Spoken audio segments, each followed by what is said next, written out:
कामयाब हो रहे हैं उनके पास ये लाइफ स्किल्स है।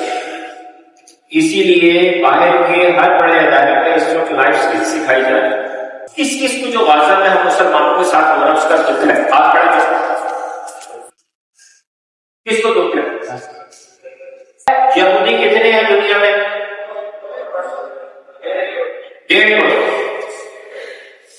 दुनिया में यहूदी हैं कितने? और आपको पता है कितने? 200 करोड़। कितने?